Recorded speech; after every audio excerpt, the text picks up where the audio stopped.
사람이 뭘 해보고 싶은 게 있잖아요. 어릴 때도 그런 게 있을 거고, 또 나이 들어가면서도 나이 들어서 또 하고 싶은 게 있고 그렇습니다.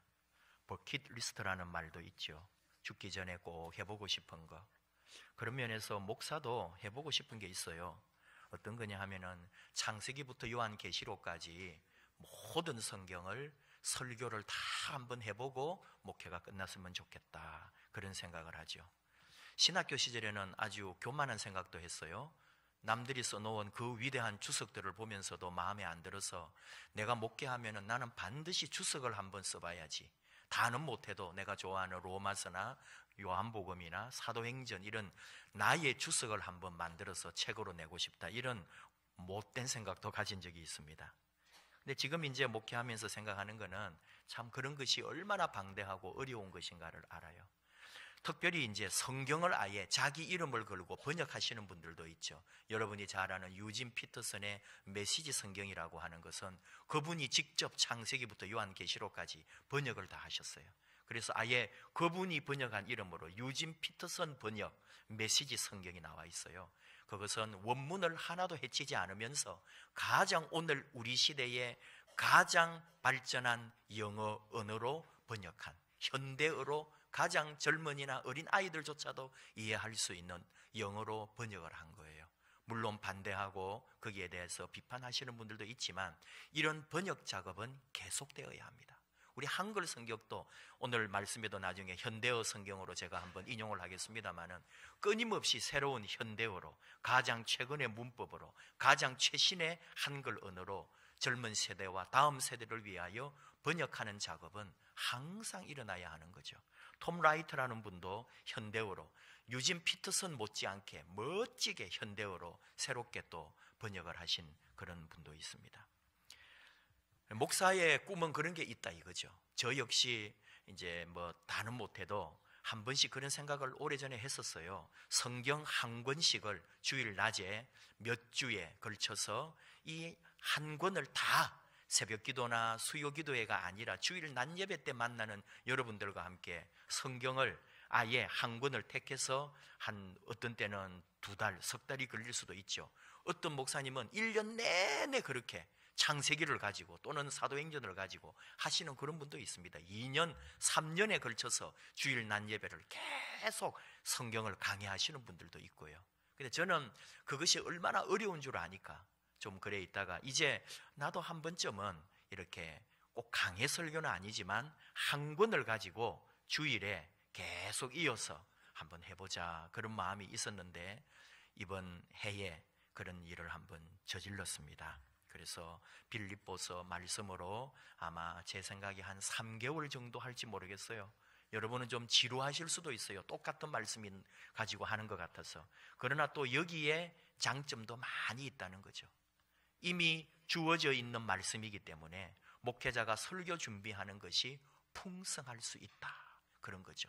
매주 새로운 어떤 생각이나 또는 사건이나 또는 책을 읽거나 묵상을 하다가 그 주마다 오는 깨달음을 가지고 설교하려고 하면은 상당히 힘들어요. 그게 목요일, 금요일까지도 주제가 잡히지 않을 때도 있거든요. 그러나 이제는 항상 다음 주 설교는 오늘 주일 강단을 내려가면서부터 준비할 수 있다, 그런 말이죠. 설교는 언제나 오늘, 다음 주 설교는 오늘 강단을 내려가면서부터 다음 주 설교는 준비한다는 게 설교학에 있어 명언이거든요. 그러니까 이제는 주어져 있는 말씀이니까 한 주간 내내 이 말씀을 다음 주일에 설교하게 될 것이다. 저는 그러니까 준비를 잘 해야 되겠죠. 근데 막상 해보니까요, 얼마나 힘든지 몰라요. 제가 안 해보던 거였고, 뭐 수요일이나 새벽기도 때는 자유롭게 좀 했는데 이렇게 주일 낮 예배 때는 좀 정형화된 설교를 하려고 할 때에 이렇게 강해나 한 권을 택해서 이어서 한다는 게 얼마나 무모한 도전인지를 저는 또 알게 되었습니다. 여러분들이 좀 목사님 스타일하고 달라요 그럴지 모르지만 그래도 또 우리가 이렇게 성경을 주일 낮에도 공부한다 그럴까요? 말씀을 조금 더 깊게 본다가 할까요? 그리고 계속 한 권을 가지고 반복하니까 앞으로 갔다가 뒤로 갔다가 계속 그 한 권의 말씀이 앞에 뒤에 오고 가면서 한 2-3달에 걸쳐서 듣게 되면은 한 권의 말씀이 완전히 나의 말씀으로 와닿을 수가 있는 거죠. 신약 성경이라고 하는 거 할 때 신약이라고 하는 말은 새로운 언약이죠. 새 언약, 여러분도 잘 압니다. 이때 이 언약이라고 하는 말은 유언장과도 똑같은 표현이에요. 그래서 유언이라고 하는 거는 의논해서 할 수도 있지만 사실은 일방적으로 주어지는 거잖아요. 유언을 써주시는 분에. 바로 하나님께서 우리와 언약을 맺었다고 하는 것도, 또 이스라엘과 이스라엘의 하나님 사이에 언약을 맺었다는 것은 서로 의논하거나 합의를 보고 쓴 그런 게 아니에요. 하나님의 일방적 계약, 하나님의 일방적 유언장과 같은 언약이다, 그런 말입니다.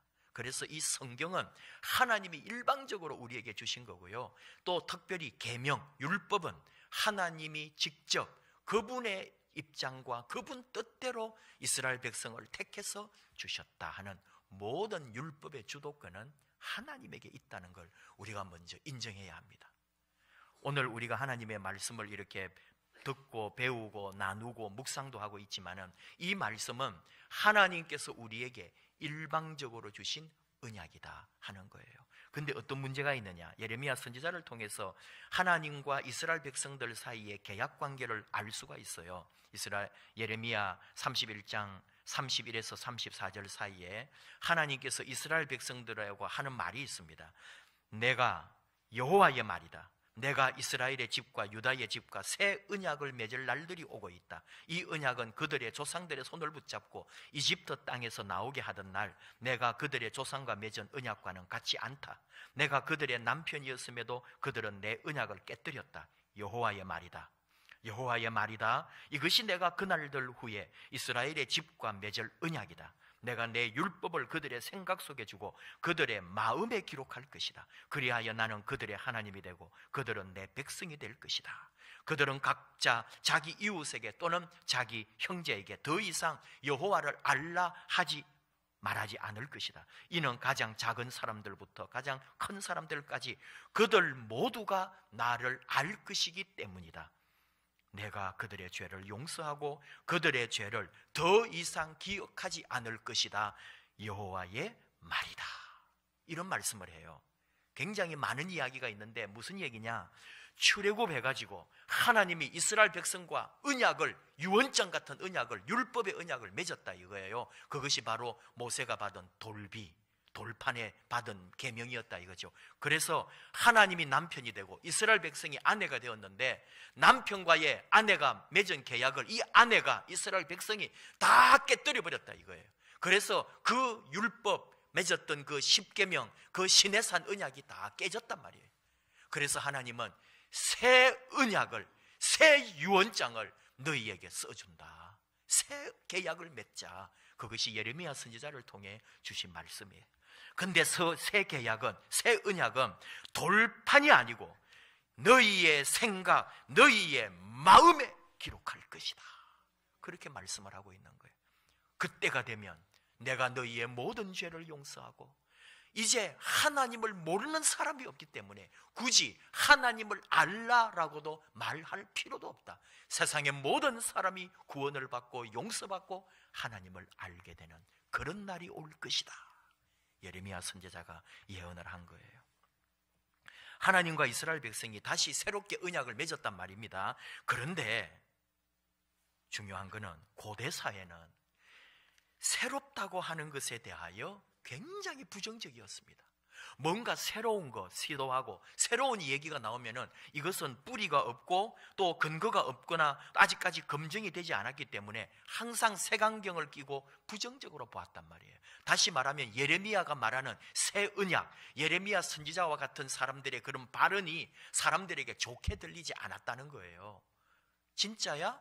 예레미야 정말 맞아? 저 사람 하나님이 보낸 사람 맞아? 하고 의심하면서 예레미야를 공격하는 사람도 있었고, 소위 권력층에 붙어있는 예언자들은 예레미야를 멀리했고요, 죽이려고도 했고 쫓아내려고도 했고요, 감옥에 가두기도 했어요. 새 언약을 선포하는 사람이었기 때문에 그 당시의 사람들은 그를 멀리했다 이 말이에요.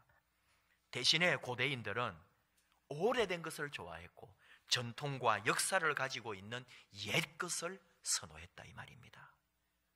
그러니까 오랫동안 가지고 있던 구약 성경들, 모세오경들 같은 걸 하나님처럼 떠받들고 있었던 거죠. 상대적으로 받아들이기 조심스럽고 검증되지 않았고, 예레미야처럼 백성들의 타락을 지적하고 나라가 멸망할 것이라 그러고 포로가 될 것이라 그러고 그렇게 막 공격을 하니까 다 사람들이 경계하고 예레미야의 말을 도로 듣지 않았다는 거죠. 하지만 예레미야의 말이 옳았고요, 그 새로운 언약처럼 하나님은 이스라엘 백성, 그리고 참 이스라엘인 우리들에게 마음에, 생각에 하나님의 언약의 말씀을, 하나님 약속의 말씀을 주셨다 이거예요. 그게 바로 예수 그리스도의 복음입니다. 예수님 이후 생겨난 교회 공동체, 이 그리스도인들이 그때도 2000년 전 옛날 사람임에도 불구하고 옛것을 숭상하는 그 시대에 하나님과 맺은 새 언약을 좋은 것으로 받아들였던 사람들이 그리스도인들이에요. 예수 그리스도를 통한 구원의 언약, 예수님의 십자가의 죽음과 부활을 통해 보여준 하나님 사랑의 언약, 예수님이 직접 말씀하신 내가 새 계명을 주노라 너희들 서로 사랑하라 했던 이런 하나님의 새 언약을 붙들고 받아들였던 무리가 교회 공동체 그리스도인들이었다 이 말이에요. 사도 바울을 통해 하나님 말씀합니다. 고린도후서 3장 14절, 그들의 마음이 완고하여 오늘까지도 구약을 읽을 때에 그 수건이 벗겨지지 아니하고 있으니 그 수건은 그리스도 안에서 없어질 것이라. 여러분, 이스라엘 백성들이, 유대인들이 그렇게 율법을 읽고 모세오경을 읽고 선지서를 읽음에도 불구하고 수건으로 가려져서 진짜 새 언약 하나님의 말씀을 못 알아보더라 이거예요. 근데 그 옛 언약은 언제 완성되고 알아듣고 이루어지느냐? 바로 예수 그리스도를 통해서 완성되고 이루어질 것이다 그 말이에요. 그리고 고린도후서 3장 3절에 이것은 돌판에 쓴 것이 아니요 육의 마음판에 쓴 것이라. 예레미야 선지자를 통해 하셨던 말씀 그대로 이제는 너희와 새 언약을 맺을 텐데 너희 생각에, 너희 마음에 기록한 새 언약이라고 그러셨어요. 바로 예수님께서 우리에게 말씀하신 게 너희들 마음에, 사도 바울이 말하는 것처럼 우리의 신비, 마음의 비석, 마음판에다가 하나님의 언약, 예수 십자가의 새로운 언약과 약속의 말씀을 심어주겠다. 이것이 복음이에요. 이 복음, 이 말씀을 붙들고 2000년 동안 교회가 역사 속에 살아왔던 거죠. 바로 우리가 이 언약 공동체, 예수 공동체 안에 말씀 공동체로 있는 거예요. 옛 언약의 수건에 가려져 있던 이스라엘과 이제 언약의 성취고 예수 그리스도를 새 언약, 새 약속으로 받아들인 참 이스라엘 된 우리 교회, 우리 성도의 모임, 이 교회가 하나님의 주인공들이다 이런 말이죠. 결국은 우리 모두가 바로 이 새 언약이신 예수 그리스도를 발견하고 그분을 만남으로 우리에게 수건이 벗겨지고, 그래서 율법이 제대로 깨달아지고 이 구약 성경이 제대로 예수 그리스도 안에서 해석되고 하나님의 생명의 말씀으로 다시 우리 안에서 역동하게 되는 거죠. 예수 안에서 모든 말씀은 성취되었다 그런 말입니다. 오늘 우리가 읽고 있는 이런 말씀들은 바로 모든 말씀은 예수님 안에서 재해석되고 사도 바울이 썼다고 하는 이런 수많은 서신들, 이런 말씀도 결국은 이 안에 예수님이 있기 때문에, 그리스도의 십자가가 있기 때문에 하나님의 말씀이 되고 예수님 안에 성취된 하나님의 언약이 된다 그런 말입니다. 오늘 우리가 빌립보서를 이제 같이 나누고 또 배움도 받고 또 이 말씀 안에서 주시는 하나님의 말씀을 듣게 될 텐데, 바로 하나님과 나와 맺어진 새 언약의 관점에서 그리스도와 나와 맺어진 새 약속, 예수님이 유언장처럼 써주신 바로 변질될 수 없는 말씀으로 받고 우리 빌립보서를 통해서 주시는 하나님의 음성을 드리려고 합니다. 빌골몬, 제가 자주 하는 말이죠. 에베소서, 빌립보서, 골로새서, 빌레몬서, 이 네 개를 옥중서신이라고 합니다. 사도 바울의 편지 중에 사도 바울이 옥중에 있을 때 썼던 네 권, 그 중에 하나가 빌립보서예요. 재미있는 게 뭐죠? 빌립보서는 이렇게 감옥 생활을 하면서 쓴 것임에도 불구하고 감옥에서 썼다고 믿기 어려울 정도로 감사와 찬양, 환희의 기쁨이 넘쳐나는 책이라는 거죠. 나 너무 힘들어, 내 너무 어려워, 나 힘들어서 정말 여러분의 도움이 필요해요, 나 언제 이렇게 또 고문당하고 또는 어려움이 있고 나 언제 죽을지 모르겠어요, 이런 게 아니고 기쁨과 즐거움과 소망과 그리스도인이라면 어떻게 살아야 될 것인가, 다 우리에게 믿음과 말씀의 변화를 원하면서 바울이 보낸 편지가 빌립보서다, 그런 말입니다. 어디서 썼을까? 학자들은 여러 가지로 주장을 하는데 다 일리는 있지만 그래도 모두가 다 인정하고 가장 이해하기가 그래도 설득력이 있는 것은 사도 바울이 로마로 가잖아요. 로마에서 처음 가가지고 2년 동안 갇혀 있어요. 그리고 잠시 나왔다가 또다시 구속이 되는데 그 처음에 2년 동안 구속되어 있을 때 빌립보서를 썼다고 보는 것이 가장 무난한 우리들의 생각입니다. 그리스도인이 어떤 사람인지, 그리스도인이라면 어떻게 신앙생활하고 인생의 태도가 어떠해야 되고 교회를 섬기는 우리의 자세가 어떤 것인지를 오늘 빌립보서를 통해 가르쳐 주시는 거죠. 방금 말한 것처럼 환희의 기쁨이 있고 기쁨의 충만을 누리는 비결을 담고 있습니다. 사도 바울은 이 빌립보서 몇 장 되지도 않는 이 내용 안에 기뻐하고 기뻐하노라, 나는 기뻐하고 너희 무리와 함께 기뻐하리니 나는 기뻐하고 또한 기뻐하리라, 주 안에서 항상 기뻐하라, 내가 다시 말하노니 기뻐하라, 기쁨이라는 말을 수없이 반복하는 거예요. 그는 고난 중에 있는데, 그는 괴로움 속에 있는데, 그러나 그 속에 주시는 하나님의 은혜를 따라 빌립보 교회에 편지하기를 기뻐하고 기뻐하라고 권면하고 있어요. 어제 우리 성도님들 몇 분하고 얘기 나누는 중에도 교회 일도 기쁨이 있어야 한다, 그런 이야기 나누었어요. 기쁨이라고 하는 말을 다른 표현으로 하면은 뭐 의미, 보람, 가치, 행복, 즐거움 다 비슷한 말이니까 그렇게 바꿀 수도 있어요. 그러나 기쁨이라는 말이 참 좋아요.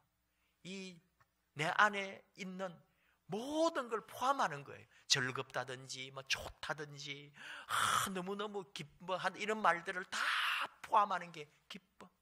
내게 기쁨이 넘쳐난다는 거죠. 정말 당연한 소리 아닙니까, 여러분? 기쁨이 하나도 없는 것처럼 예배드리는 여러분의 모습은 어찌 설명할 수 있을까요?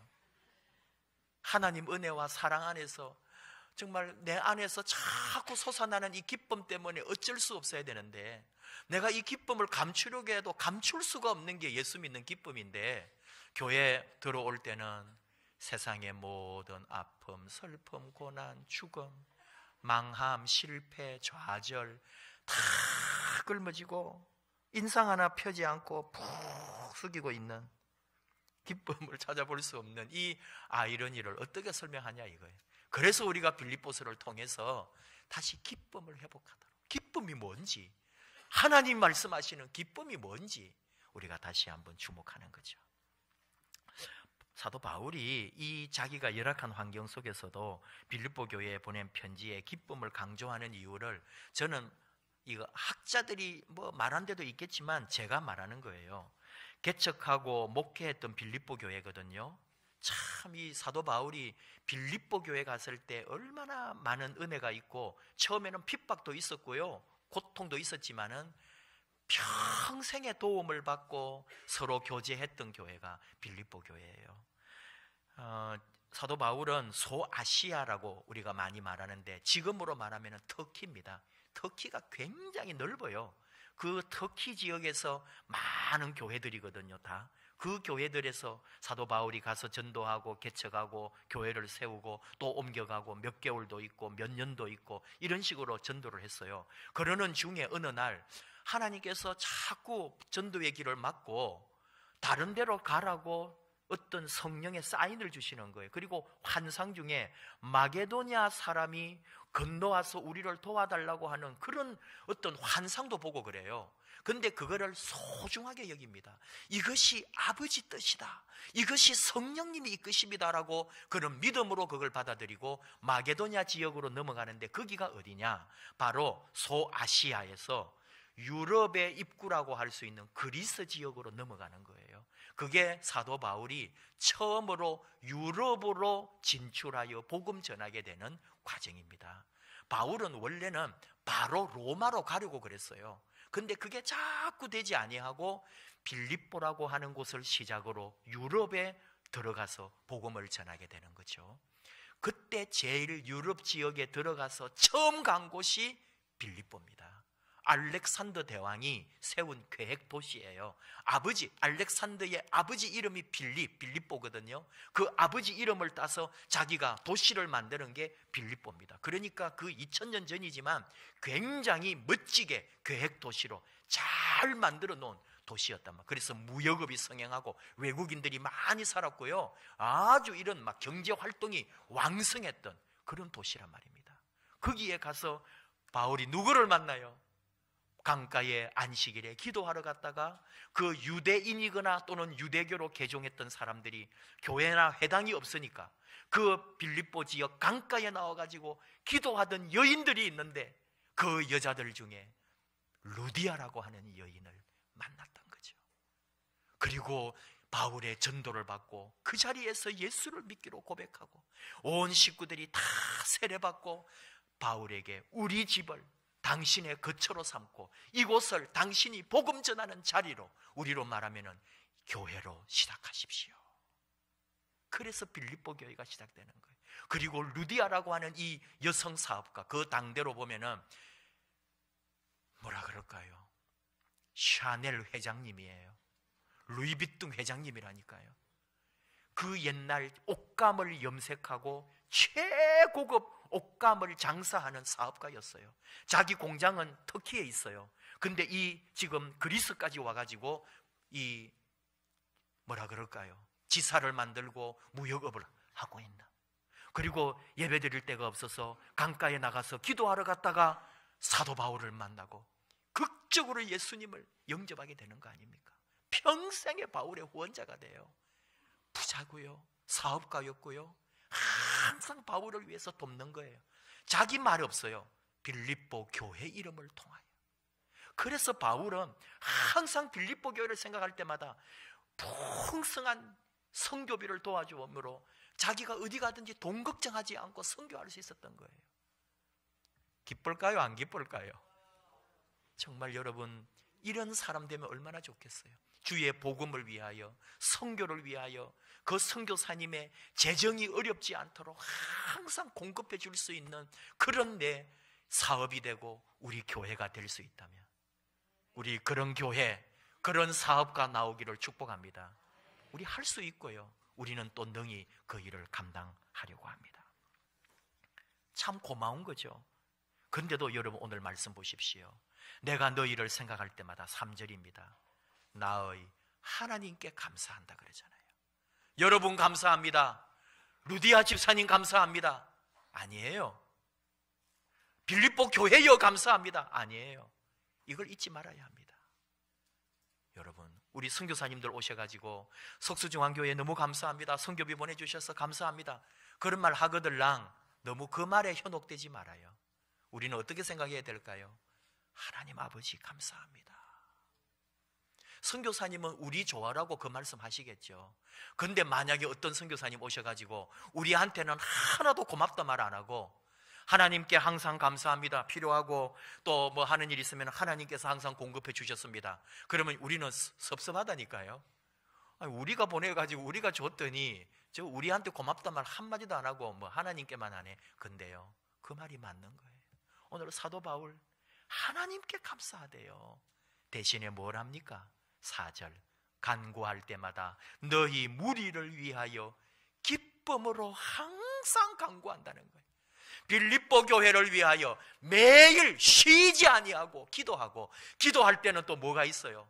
서로 아름다운 영적 교제와 물질의 교제와 나눔이 있으니까 생각할 때마다 감사하고 기쁘다 이거죠. 기쁨으로 감사하면서 하나님께 영광을 돌린다 이거예요. 이게 진짜 그리스도인의 삶이에요. 우리가 그래야 된다는 거죠. 여러분, 누군가를 위하여 기도합니까? 아니, 또 누군가가 나를 위하여 기도해주는 기도의 동지가 있습니까? 서로 기도해주는 동력자가 있습니까? 이게 그리스도인인 거예요. 내가 누군가를 위하여 기도하고 누군가는 나를 위하여 오늘도 기도하고 있다는 거. 그것이 나를 살리게 하거든요. 하나님은 그 기도 가운데 역사하시거든요. 우리는 네가 나를 위해 기도해줘서 고마워가 아니고 우리가 서로 기도할 수 있게 해주신 하나님 아버지께 감사합니다. 이게 우리 그리스도인인 거예요. 오늘 사도 바울은 그 기도 그리스도인의 본질의 모습을 보여주고 있죠. 기쁨으로 기도하는 거예요. 감사하면서. 근데 그 이유는 뭐죠? 5절에 첫날부터 이제까지, 만났을 때부터 지금까지. 빌립보에 전도할 때는 AD 50년쯤입니다. 그런 걸 한번 기억을 해보세요. AD 50년이고 바울이 로마 감옥은 AD 63년, 64년입니다. 13, 14년이 지난 거예요. 10년 넘게 지금까지 계속 선교 후원하고 있는 거예요. 사람을 보내고 바울이 어디 가 있든지. 그리고 바울이 다른 데 있을 때도 감옥이나 어려움 많이 있었거든요. 그럴 때도 빌립보 교회는 바울을 위해서 선교비를 보내주고, 우리로 말하면 감옥에 영치금을 넣어주는 거예요. 생활할 수 있도록 다 챙겨주는 거예요. 그렇게 섬겼던 교회가 빌립보 교회예요. 바울은 기도로 갚아주는 거예요. 기도하면서. 근데 바울이 이 빌립보 교회를 정말로 감사하는 이유는 복음을 위한 일에 참여하고 있기 때문에. 우리가 선교하는 거, 선교비를 보내고 하나님께 우리가 선교사님들 위해서 기도하는 게 바로 복음을 위해 참여하고 있는 거잖아요. 그것 때문에 바울은 기쁨으로 하나님 앞에 기도하는 거죠. 빌립보 교회를 하나님께 맡기는 거죠. 결국은 우리의 삶이 그러해야 한다는 거예요. 선교비 하나 보내는 것 포함하여 우리 삶 자체가, 내 생활이, 내 모습이 그리스도를 전파하는 거죠. 내 말이 예수님 자랑하는 거죠. 내 삶을 통해 그리스도가, 향기가 나누어지는 거죠. 그게 우리 그리스도인이라는 거예요. 오늘 말씀에서 특별히 우리가 주목한 것은 기쁨이라는 거였는데요. 기쁨은 헬라어로 카라입니다. 카라, 뭐라 하라 카드라가 아니고, 뭐 카라 그러니까 여러분 뭔가 좀 힘이 있는 것 같지 않아요? 헬라어 상에도 그런 느낌이 있는 거예요. 뼛속에서, 뱃속에서 솟아오르는 기쁨이 카라예요. 헬라어 번역에 보면. 그러니까 이 기쁨은 그냥 우리끼리 깔깔깔깔깔깔 이런 게 아니에요. 개콘 너무 재밌어 이게 아니에요. 내 안에서 이건 말로 표현이 안 되네요. 뭐라고 설명을 할 수가 없네요. 여러분 진짜 기쁜 거 남한테 자랑하면 그 사람 기분 나쁠까 봐 말도 못 해주고, 나는 좋아서 막 그냥 내가 웃음꽃이 피어나는 그런 기쁨. 예수 기쁨, 주님이 주신 기쁨, 성령 받은 기쁨, 구원받은 이 기쁨, 하나님으로 말미암아 오는 내 안에서 막 솟아오르는 영생수가 솟아오르는 것 같은 이 기쁨, 이게 카라예요. 감사라는 게 뭔지 알아요? 유카리스티아거든요. 거기에 카라가 들어있다고요. 그 안에 유가 좋은 거거든요. 좋을, 헬라어에 유가 들어갈 때는 다 좋다는 말이에요.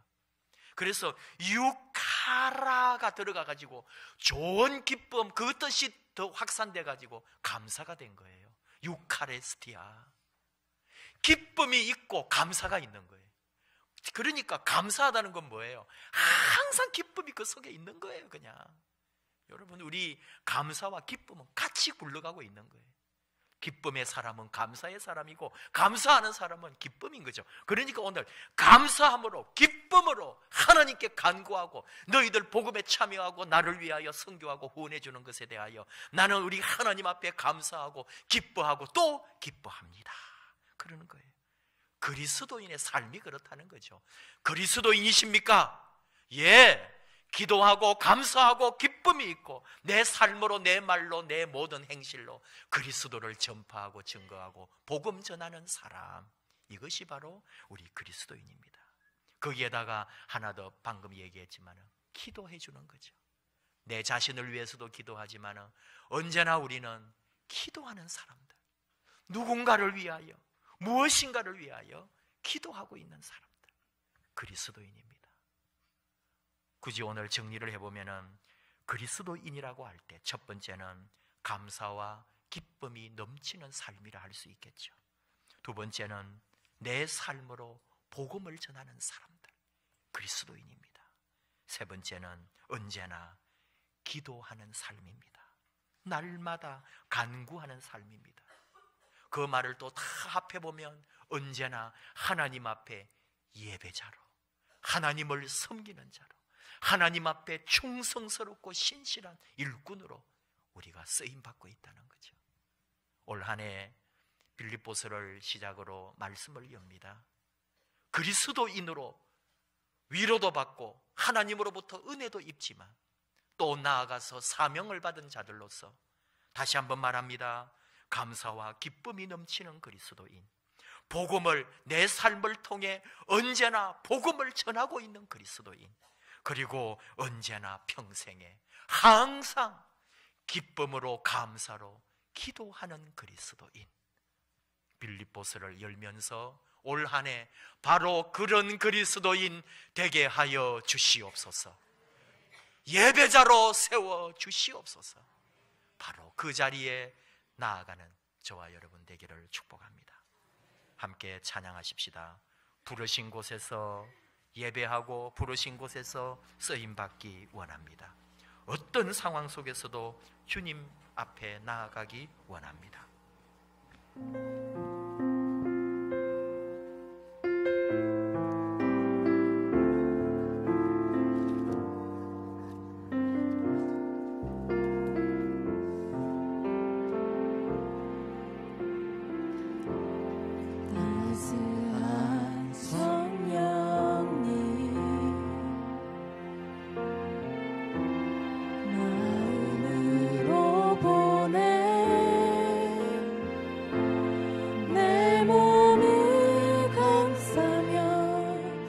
주어지는 평안함,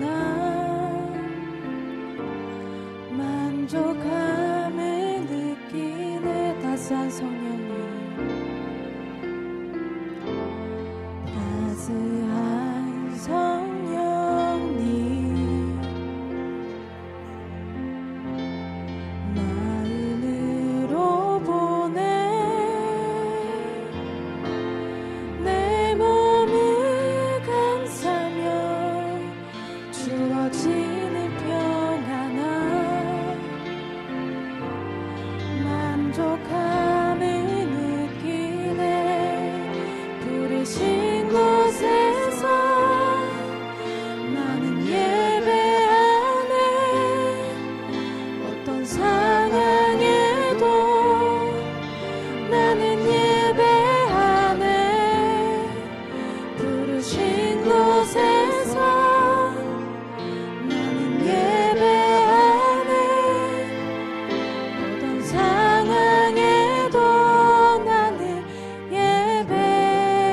다시 한번 찬양하시겠습니다. 따스한 성령님, 따스한 성령님, 한 줄기 빛보내. 한 줄기 빛보내.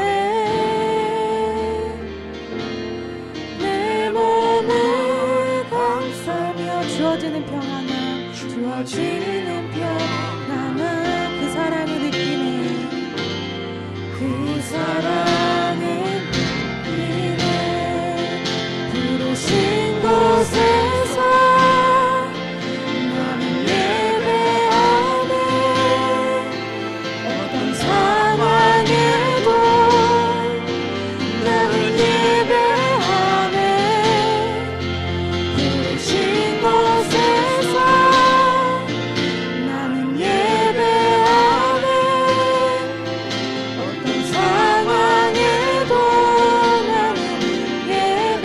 부르신 곳에서, 부르신 곳에서 나는 예배하네. 어떤 상황에도 나는 예배하네. 부르신 곳에서 나는 예배하네. 어떤 상황에도 걸어갈 때 길이 되고 내가 걸어갈 때 길이 되고 살아갈 때 삶이 되는 그곳에서 예배하네. 내가 걸어갈 때 길이 되고 살아갈 때 삶이 되는 그곳에서 예배하네. 부르신 곳에서 신 곳에서 나는 예배하네. 어떤 상황에도 나는 예배하네. 부르신 곳에서 나는 예배하네. 어떤 상황에도. 우리 마지막으로 다시 한번 찬양할까요? 부르신 곳에서 부르신 곳에서 나는 예배하네. 어떤 상황에도 나는 예배하네. 부르신 곳에서 나는 예배하네. 어떤 상황에도 나는 예배하네.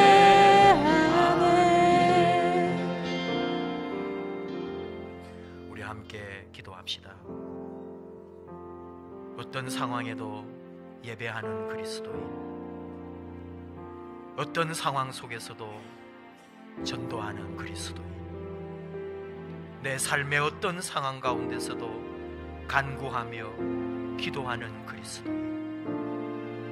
하나님께서 나를 부르시고 나를 택하시고 나를 사랑하시고 그 사랑의 언약을 맺어주신 하나님, 주신 말씀을 증거하고 전파하고 내 삶을 통해 예수 그리스도가 나타나기를, 어떤 상황 속에서도 간구하며 하나님 말씀 앞에 나아가기를 원하는 자녀들 여기 있사오니 받아주시옵소서. 올 한 해 말씀으로 무장하고 말씀으로 변화시켜 주시옵소서. 그 말씀이 삶이 되게 하여 주시옵소서. 어떤 상황 속에서도 예배하고 기도하고 복음을 전하고 하나님 앞에 소망 중에 나아가는 하나님의 아름다운 자녀들 삼아 주시옵소서. 올 한 해 말씀으로 붙잡아 주시옵소서. 말씀대로 살아가게 하여 주시옵소서. 그 속에 주의 놀라운 기쁨과 감사의 역사가 넘쳐나게 하여 주시옵소서. 주여 부르며 결단하며 함께 기도하겠습니다. 주여 감사합니다.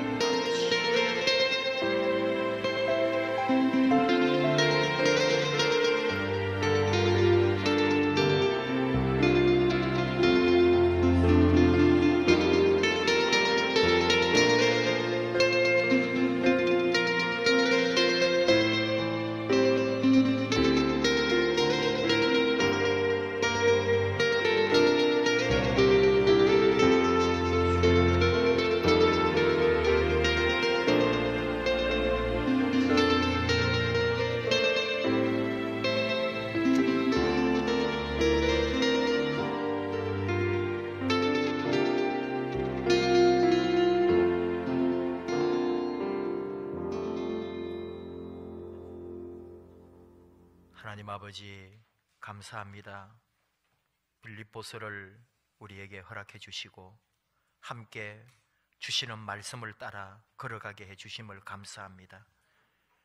빌립보 교회에 주신 사도 바울의 편지는 곧 우리 주님의 편지인 줄 압니다. 주의 말씀인 줄 압니다. 하나님의 언약인 줄 압니다. 말씀 따라 우리 평생에 올 한 해 감사와 기쁨이 넘치는 그리스도인 하나님의 자녀 되게 하여 주시옵소서. 말씀과 함께 살아갈 때에 우리 삶이 복음 전도 사역 되게 하시옵소서. 예수님을 전하고 자랑하고 내 삶을 통해 그리스도를 드러내는 삶이 되게 하여 주시옵소서. 선교하는 일에, 전도하는 일에 몸과 마음 바치게 하여 주시옵소서. 그리고 언제나 날마다 기도로 깨어있게 하여 주옵소서. 누군가를 위하여 중보하며 누군가를 위하여 기도하기를 쉬지 않는, 언제나 하나님 앞에 간구하며 부르신 곳에서 예배하며 기도하며 하나님 앞에 나아가는 아름다운 그리스도인으로 올 한 해를, 그리고 우리 평생의 삶을 인도하여 주시옵소서. 의의 열매가, 하나님의 영광이 우리를 통해 드러나게 하여 주시옵소서. 예수님 이름으로 기도하옵나이다. 아멘.